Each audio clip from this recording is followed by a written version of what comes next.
What's going on? It's your boy CJ Goodfellow. We back with the boxing clan. Shout out to everybody on the boxing grind. We back supporting the boxing movement. One time for the one time.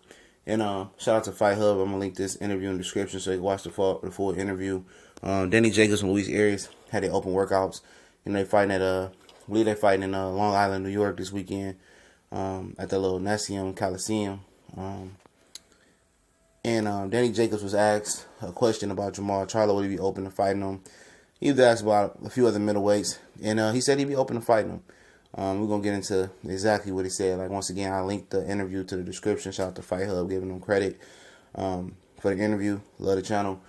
Basically, he was like, they was asking him about people that he would be interested in fighting. He said he's interested in fighting all the middleweights. He said it on Dante's Boxing Nation in the interview. We spoke on that interview as well. He said, he want to fight everybody, but he does have a little plan as well. He says, obviously his goal is to get the Triple G fight if he beats Canelo. He says, he knew politics was going to make them do a rematch. So he wants to go the David Lemieux, Billy Joe Saunders route and get that title. I heard his trainer and say that's what HBO wants. And they'll be fighting December 16th in Canada. So Billy Joe Saunders was, back. Let's go back a little bit. History said that he would fight Danny Jacobs in December. He had no problem.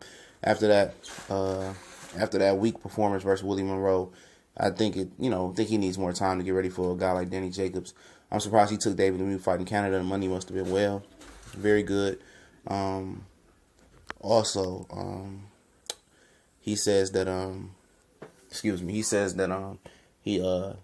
David Lemieux, he will be open to fighting David Lemieux for the title.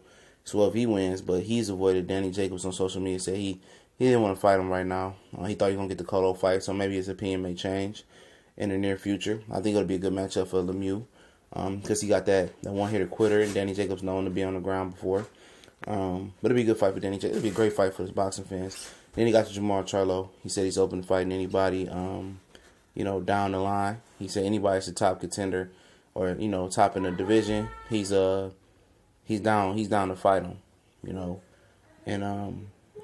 I agree with him. Jermall Charlo is a formidable opponent.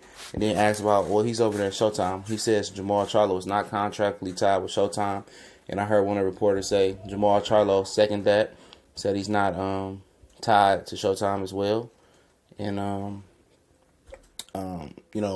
so it can happen. He said, I guess if all else fails and Triple G and Canelo fights, and then Billy Joe Saunders and David Lemieux rematches, or the winner goes on and does something else, that Jermall Charlo will be next on this radar, and it's a high possibility because I don't know where Danny Jacobs is ranked in the WBC. I'm assuming it's high, and WBC wants to do an interim title until Triple G is available after the Canelo Triple G thing blows off, because Canelo's not fighting for the WBC title.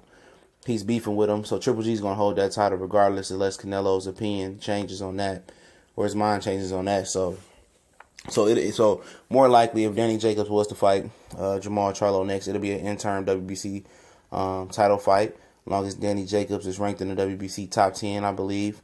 So it makes sense. And I definitely agree with his progression. Okay, if I can't get Triple G, I can't get Canelo, I can't get the winner Billy Joe Saunders, David Lemieux. I got a 6-fight deal with HBO. I got some security. I'll go ahead and Jermall Charlo. So more than likely, if Jermall Charlo is able to beat, Danny Jacobs, he'll get an HBO multi-fight deal as well, unless he would decline it and run back over to Showtime, which would be dumb, in my opinion, because, all the titles are big names over there at HBO. So, as long as, Al Heyman is hashing out his HBO deal and hashing out his fights with HBO, he should be fine. He definitely should be fine. It should be one hell of a fight for him. I definitely want to see it, and I'll be talking about the matchup. Like I said, Jermall Charlo's been through some, straight fights with, Trout is a tough veteran. J-Rock was a tough up-and-comer. At middleweight, he's unproven, but he looks very comfortable at middleweight, in my opinion. And why wouldn't he? It'll be a good fight. It seems that Jermall has a proven chin, in my opinion, more proven chin in my opinion.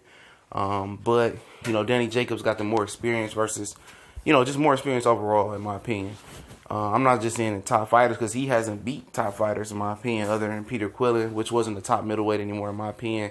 He had 1 foot in the door, 1 foot out the door in boxing. You know, he been in there with Triple G though, even though he lost. That's a good experience. You know, he been in there with Pirog a long time ago. That's a good experience. Sergio Mora, that's a solid experience. But people acting like he has a, you know, he has the platinum resume. Not really. You know, he really don't have the platinum resume in my opinion. He has a solid resume.